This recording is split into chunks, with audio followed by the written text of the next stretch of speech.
So let us prepare ourselves. If you'll put your hand over your eyes, I open my eyes to see the spiritual truth today. And now over your ears, I open my ears to hear the spiritual truth today. Now open over your heart. Just extend out your arms. I open my heart to receive the spiritual truth today. The spiritual truth that I'm working with is that there is a natural flow of giving and receiving, and it is part of your divine nature. And when something's part of your divine nature, it can never go away. It will be with you for the end of time. So this notion of giving and receiving being part of you is something that we can actually begin to have a better life if we understand it. Love wants to go out and come back. Creativity wants to go out and come back to you. Abundance wants to go out and come back to you. Compassion is wanting to go out and come back to you.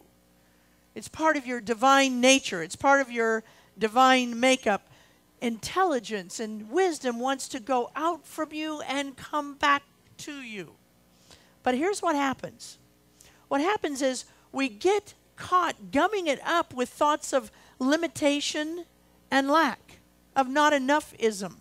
We get that grip on it, either in the giving part or the receiving part, or sometimes in both. And we're doing a series right now to help us take our fingers off the gumming up, the clutching of that, stopping the flow of giving and receiving in our life. Now, the series is actually around this idea of miracles, and we're going to get into that more in a minute. But I want to talk just a minute about the word miracles, because I'm noticing it's bringing up some stuff for folks. So and the reason I think it brings up some stuff for folks is because we have been taught that miracles happen out of the blue. They just happen. Miracles do. We don't do anything. But what we know in metaphysics, what we know in science of mind, is that there are no such thing as miracles, really. It's just all in the day's work of God. When we really understand God's operating system, we can cause these so-called miracles to happen. You know, we think walking on water, oh my God, that's so far-fetched. That is like really, you know what, far-fetched. But if you were to tell your great-great-greats, your great-great-great-grandmother, grandmother, or aunt, or any great-great-great ancestor that you have, that someday somebody was going to walk on the moon, they'd say, that's not possible. It would take a miracle. But it didn't take a miracle. It took understanding how the laws of physics and metaphysics work. It took somebody having an intention that we would do that, and then better understanding how to get it done. That's what we're doing here. We're having an intention for something in our life to become like a miracle, and then understanding how to get it done in our life. People say, yeah, well, I've never seen anybody walk on water. Not yet, you haven't. Look, we either believe that there's a power for good that's infinite in the universe, or we don't. We either believe it or we don't believe it. And our work is to begin to understand how it, not only believe it, but how to work it. When we say that God is our source, what we're saying is there is an abundance of everything out there in the unformed realm that becomes formed when our thought becomes a belief. When our thought gets to wear the belief hat, that's when it comes into form in our life. And our work is to begin to sharpen our ability first to have thoughts of that which we want, and then to move those thoughts into beliefs in our life. It's called the creative process. Ernest Holmes talks about that a lot in his writing. Well, today we're going to ancient wisdom, because you know, new thought is nothing more than ancient wisdom repackaged. Repackaged so that we can understand it better in our life. So we're looking at a book by a man named Michael Todd, who wrote a book called The 12 Conditions of a Miracle. And what he did was he took this one little miracle of Jesus and he said, I'm going to decode the 12 conditions that are present in this miracle so that everybody gets to have them. Because we know that Jesus said, what I'm doing you can do and even more than this. But in order to do that, we have to understand how Jesus thought, how his consciousness came to pass. And so we look at this little miracle here called the loaves and fishes. Now, those of you who are joining us today, this is in all 4 of the Gospels, one of the only miracles in all 4 of the Gospels. And we've read it from Matthew and Mark. And now we're going to go this morning to Luke. And when the day of healing began, and when the day began to wane, his disciples came up and said to him, dismiss the people, that they may go to the villages around us and to the farms to lodge there, and to find food for themselves, because this is a lonely place. Jesus said to them, you give them something to eat. But they said, we do not have any more than 5 loaves of bread and 2 fish, unless we go and buy food for all of these people. For there were about 5,000 men. Jesus said to them, make them sit down in groups, 50 men in each group. I can just hear the women saying, oh, Jesus, I had such a big breakfast. Don't even worry about me at all. Don't even count me, as a matter of fact, okay? Because my breakfast was, or Joshua's been saying about my, my hips are getting, no, I don't know. Whatever, okay.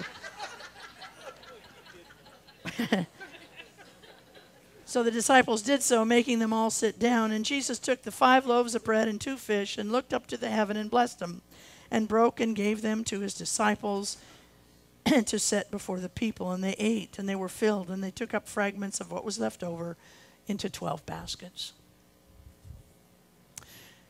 I love this little thing, and I love the notion that he has gotten 12 conditions, 12 ways that if we can really begin to understand how to create this atmosphere, that's what he's talking about, 12 atmospheres in our life that we can create and illumine in ourselves to bring about a better life for ourselves. Well, we're on number 5. I want to just quickly run through the first 4. First one was empty. Empty yourself of all of the conditions that are out there in the physical realm. Stop reading the newspaper and letting it get inside. When your great Aunt Minnie calls to tell you did something wrong one more time, just let Aunt Minnie go. Empty yourself of all of that so that you can allow the presence that is within you to begin to speak in that still small voice. The second one was align with compassion. Love is the most powerful thing on the universe. It is the most powerful energy that there is. It's the most powerful power love is. See, we set up these electric fences around ourselves to protect ourselves. And what happens is that love that wants to get out and come back, because there is a flow, there's a natural flow of love wanting to come out, of giving and receiving.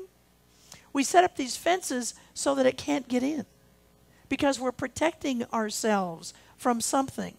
So here's what we want to remember. The only people we have to protect ourselves from are those that we might secretly be agreeing with as they put us down. See, only people who have influence over us can hurt us. If they don't have any influence over you, they can't hurt you. Sometimes we have to be able to step back from people who have influence until we can get our own values so strong in ourselves, get an understanding that we are whole, perfect, and complete beings. Once we get that in ourselves, we can have compassion for others. You know, until I could get for myself that I am a whole, complete, and perfect being and a lesbian at the same time, until I could get that deeply in myself, I had to protect myself from my family. I couldn't have compassion. I had to put up the electric fence. That's a mistake. I don't have to waste any time fighting with them. I have to get my own values. I am whole, perfect, and complete, just as I am. And when that happens, the fences can go down. I can have compassion. They have some sorry ideas, my family. That's only if I'd make you cry if I told you all the sorry ideas my family has. That's just one of them. See? We can have compassion for that in our life. The third one is ask.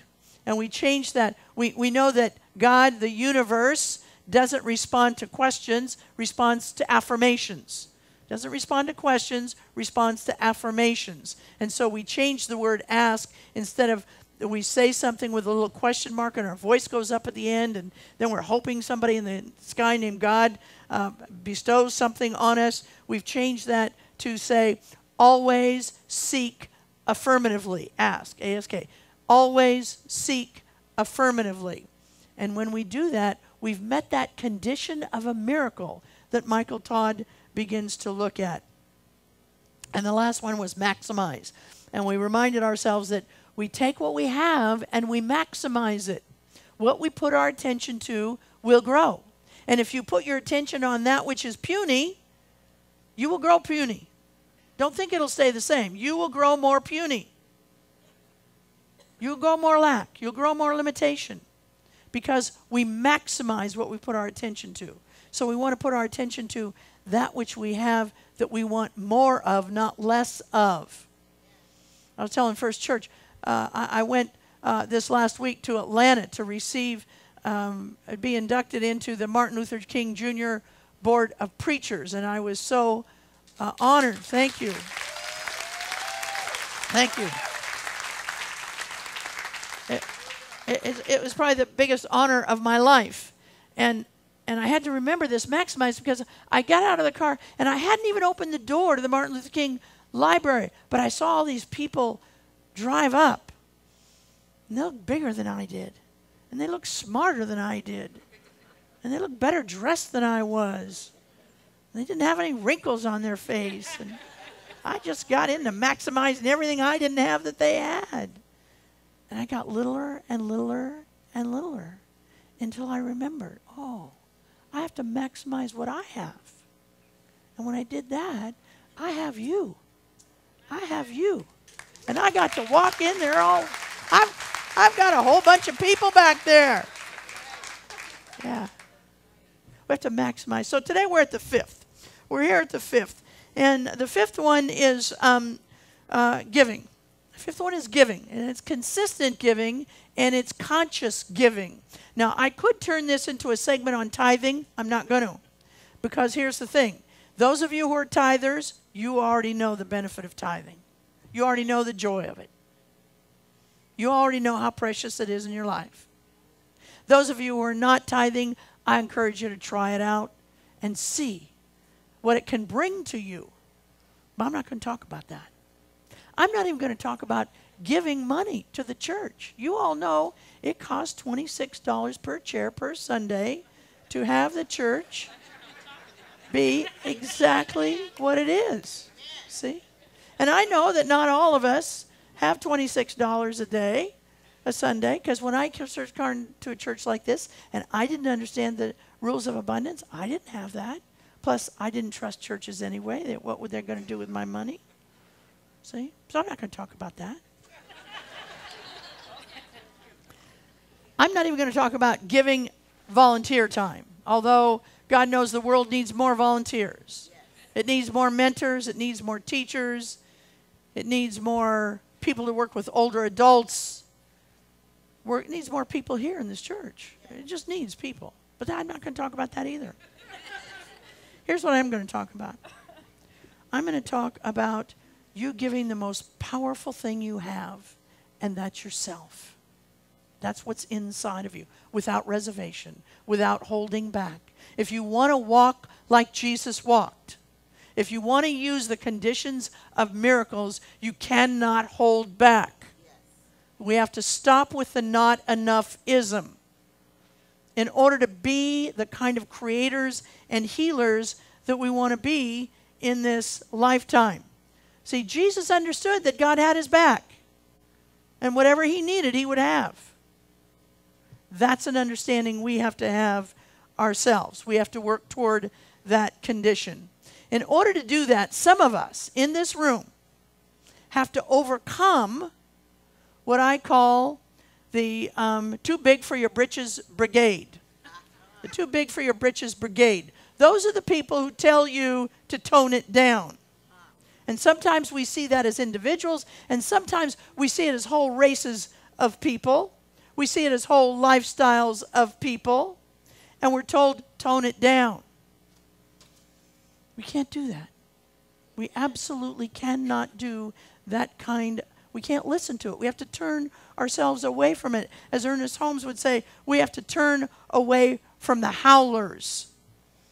Because those are terrible, terrible messages. And believe me, they're still going on today. We're still hearing them. We have to turn them off before they get to home plate. They get thrown out somewhere in the field. Because they will cripple us. And they will make it so that we cannot even get the little miracles going in our lives. You know, I recently heard of a friend of mine whose 8-year-old son, he's a Muslim, and his 8-year-old son had overheard all the talking about how his mosque could not be put in New York next to where the planes went through the building. Now, he's 8 years old. He surely didn't understand what the grown-up people were talking about. He got it through his own little 8-year-old ears. But what happens when we get it through 8-year-old ears is we begin to extrapolate stuff about ourselves that is not true. So we as spiritual beings on the planet, people of faith, we have people who come to this church at the Center for Spiritual Awareness have to be on the lookout. Not to fight with people who are giving us those messages, because it's 2014. And those messages, unfortunately, now they're not as loud as they used to be. Now they're more whispery. And that's even more dangerous. Our work, when somebody is putting any other human being down, whether they're saying tone it down, don't hold hands in public, hello, whatever they're saying. Don't cut your hair this way, don't cut your hair that way. It's 2014. The United States military just issued an edict that black women couldn't have haircuts in a certain way. I didn't get the whole story, but it's 2014. Hello. Nobody gets to tell us that kind of stuff anymore. We have to turn away from it so that we begin to not fight with the people who are saying it, begin to tell the people who are hearing it, look, that is...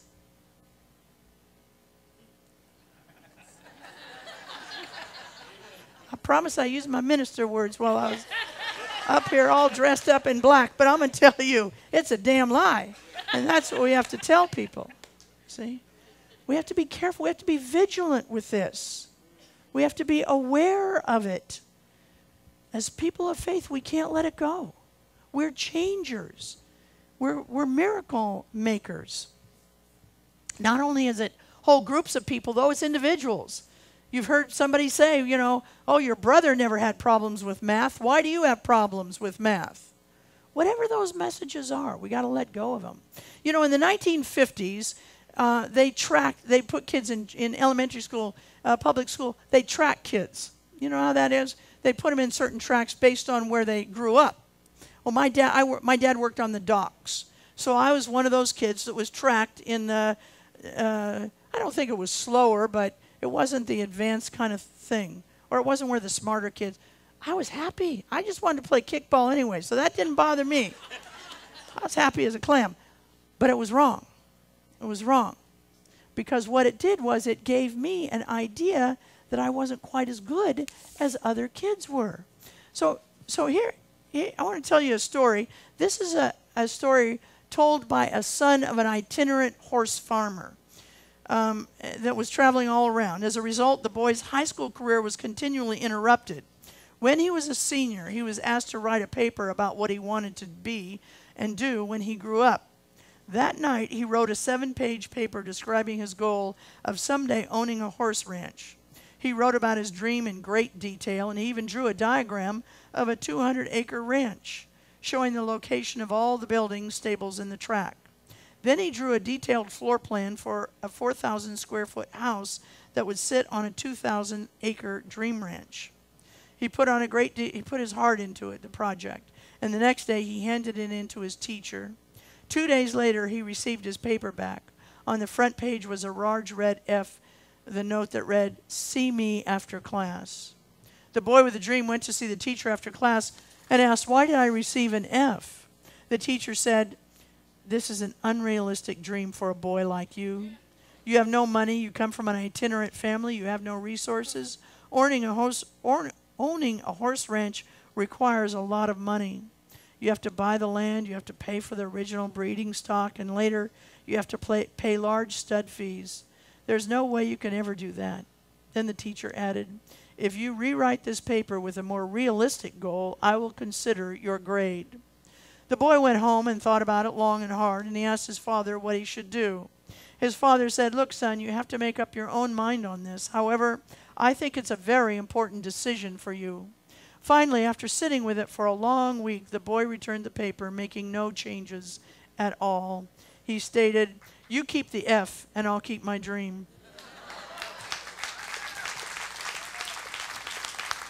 Monty then turned to the assembled group that he was reading the story to, and I'll tell you the story because you were sitting in a 4,000 square foot house in the middle of my 200-acre horse ranch. I still have that school paper framed over the fireplace. See, here's the thing. We have to take very seriously these messages that we're not enough. Whether they come through racism or homophobia or sizeism or ageism, or whether they come through some remark by our family. You're enough. I'm enough. We're enough. And we have to take those messages very seriously. We have to use that phrase that we learned not long ago, cancel, cancel. So if it does get in, if it crosses home plate, and it gets in, what are you going to say? Oh, you're kind of like 9 o'clock people here. What are you going to say? Cancel, cancel. All right. That's important. It's important for us to do those kind of outward signs of an inward commitment that we're okay. But I wanted to read you one more thing about this, and it's this. He added, the best part of the story is that 2 summers ago, the same school teacher brought 30 kids to camp out on my ranch for a week. When the teacher was leaving, he said, "Monty, I can tell you this now. When I was your teacher, I was something of a dream stealer. During those years, I stole a lot of kids' dreams. Fortunately, you had enough gumption not to give up on yours." And I want to read you that because in 2014, I am making a commitment that I'm going to let people change. And I'm going to invite you to make that commitment with me. You know, a lot of times people have done something, said something that was wrong, just wrong. But we've held them there. And they may have changed over the years and not had those same beliefs that they had when we first heard it a long time ago. You know, I'm not going to hold people in snapshots anymore. I want them to be movies, just like I'm a movie. I'm changing all of the time. So will you join me in doing that? And we're going to move on to number 5, 6, 7, 7. We're going to 7. I don't know what number, but we're moving on. This is getting late. Grounded is the next one. Grounded is the next one that we have to, the next condition of a miracle. We have to learn how to be more grounded. Do you know that we are rarely where we look like we are? We're rarely where we look like we are. We're either in the future or we're in the past, but rarely are we right here. I want to encourage you to come to Human Spirit. I'm telling you, we are going to, Mother Earth will ground you without you even knowing it. It's a beautiful, beautiful piece of land up in the Sierra foothills where you can come and just rest. Just rest your soul. Just stop for a minute and be grounded. Allow Mother Nature, allow Great Mother Earth to come up and get you grounded. You know, we're always doing a million things. We're helping the kids with their arithmetic. We're doing our email. We're watching TV. We're listening to we're doing a million things because we're never grounded. Now, are there ways to do grounded without being in Mother Nature? Yes, but how beautiful, how easy it is to be. That's why we have parks in the middle of cities. Donna and I found a gorgeous park in the middle of Atlanta. We just walked through there yesterday, and it was so nurturing, so feeling. It was beautiful. So ground yourself. Well, I'm going to cut it off. I had more to say, but I'm looking at the time, so I want to cut it off. But here's the thing I want to tell you. This series is a series that I know is helping you because I'm hearing from you. And I'm hearing from the people on the video ministry. And I want to give a shout out to Anna and Renee and to Samira, who Samira drove over to Atlanta from Tennessee. She's on our video ministry. She drove over from Tennessee to be present in the M.L. King Chapel. And Anna drove from middle of Georgia to be present for me. Yes. Yes. So you were well represented. You were well represented. Now, so here's the thing. We're going to take a little break from the series. We're not going to end it here. We're going to take a break because we're at 7 or whatever we are, and we want to go to 12, and I want you to get all 12 of them. But now we're entering into holy season. And so next week we're going to be celebrating our ancestors' Passover from the Jewish tradition, and we're going to be looking at the spiritual nourishment from Passover. So you want to be here for that. And, of course, Easter then comes the week after that, and then we'll pick up the series again right after Easter. So the other thing I want to tell you is that next week we're going to be doing drumming. And our praise and worship will be the drumming work we're doing once a month. Usually we do it on the third Sunday, but I wanted Tara to be there for Easter and our regular work. Is that all right, Darren? Darren's not listening. He knows it's all right. Yeah, good. All right, so next week is drumming. Bring your drums, and we'll do drumming before church. All right, let's take this message into prayer.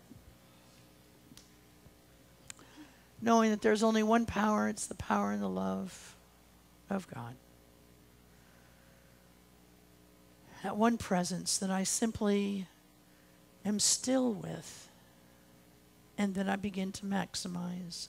First the stillness, and then I maximize. First the stillness, and then I maximize. I take what I have, which is love, and I maximize it. And joy, and I maximize it. Knowing that the presence always says yes. I give thanks for this. I release this word into the law, and together we say, and so it is.